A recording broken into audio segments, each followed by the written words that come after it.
ये कहानी है बरकी टोला गांव की। मिट्टी के घर, कच्ची गलियां और भोले लोग।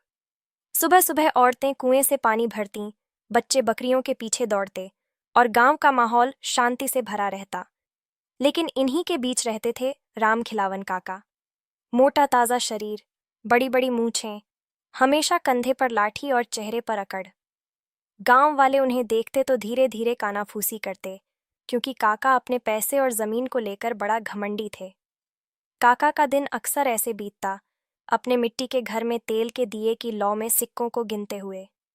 हर चमकते सिक्के पर उनकी आंखों में और लालच भड़क उठता। उधर सूरजिया काकी, सादी सी औरत, भगवान में भरोसा रखने वाली, चुपचाप खड़ी होकर देखती रहती।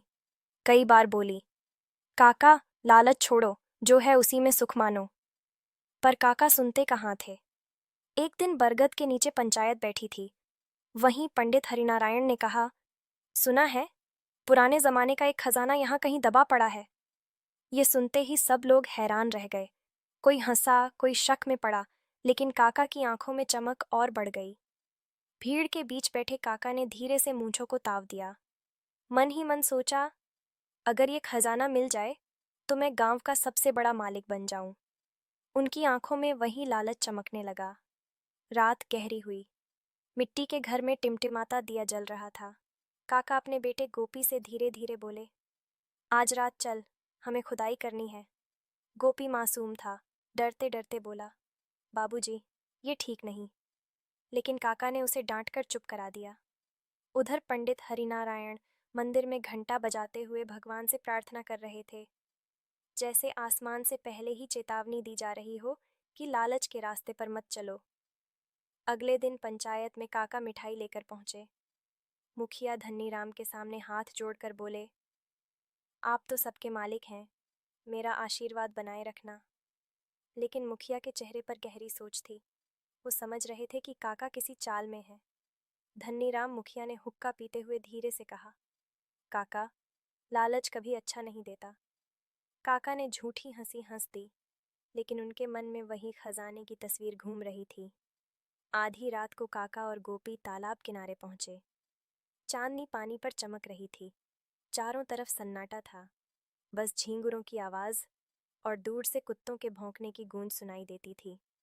काका ने पसीने से तर होकर फावड़ा चलाना शुरू किया। मिट्टी उड़ रही थी। गोपी बेमन से साथ दे रहा था। उसके चेहरे पर डर साफ झलक रहा था, लेकिन काका बस मिट्टी में गड़े खजाने की कल्पना कर रहे थे। थोड़ी देर खुदाई के बाद गोपी हाथ जोड़कर बोला, बाबूजी, छोड़ दीजिए, ये ठीक नहीं है। काका गुस्से में चीखे, चुप हो जा, ये हमारा भाग्य है। उस रात बाप बेटे के बीच यही बहस चलती रही। अचानक जमीन में दरारें पड़ने लगीं। तालाब का पानी रिसकर खेतों में आने लगा। मिट्टी खिसकने लगी, जैसे धरती खुद इस लालच से नाराज हो। गांव वाले शोर सुनकर बाहर निकल आए।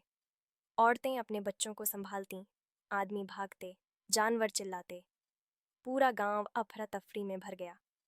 पंडित हरिनारायण ने हाथ उठाकर जोर से आवाज लगाई, रुको काका, ये रास्ता पाप का है। पर काका बहरे हो चुके थे। उन्हें बस बक्से की चमक दिखाई दे रही थी। आखिरकार मिट्टी के बीच से एक पुराना लोहे का बक्सा निकला। गांव वाले सांस थाम कर देखने लगे। काका की आंखों में पागलपन नाचने लगा। यही है मेरा सपना। गोपी पीछे हट गया। उसके हाथ कांप रहे थे। उसने माँ का चेहरा याद किया और मन ही मन प्रार्थना की, हे भगवान, कुछ गलत मत होने देना। काका बक्से को पकड़कर पागलों की तरह हंसने लगे। अब देखेगा पूरा गांव, मैं सबसे अमीर हो गया हूँ। उनकी हंसी सुनकर गांव वालों की रूह कांप उठी।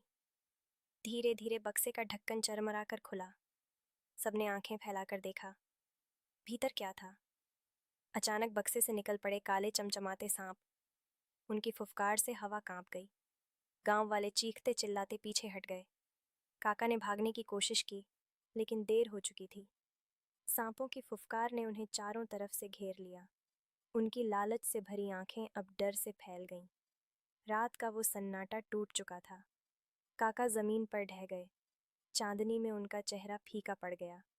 लोहे का बक्सा खाली पड़ा था और सांप धीरे धीरे अंधेरे में गायब हो गए। गोपी वहीं जमीन पर बैठ गया। उसकी आंखों से आंसू बह रहे थे। सूरजिया काकी ने आसमान की तरफ हाथ उठाकर रोते हुए कहा, हे भगवान, लालच ने मेरा घर उजाड़ दिया। गांव वाले भी खड़े रह गए, स्तब्ध और दुखी। अगली सुबह पंचायत में सब जमा हुए। मुखिया धन्नी राम ने सबको समझाया, भाइयों, देख लो, लालच इंसान का सबसे बड़ा दुश्मन है। भगवान ने जो दिया उसी में सुख है। गांव वालों ने सिर झुकाकर हामी भरी और उस दिन से बरकी टोला ने लालच से तौबा कर ली।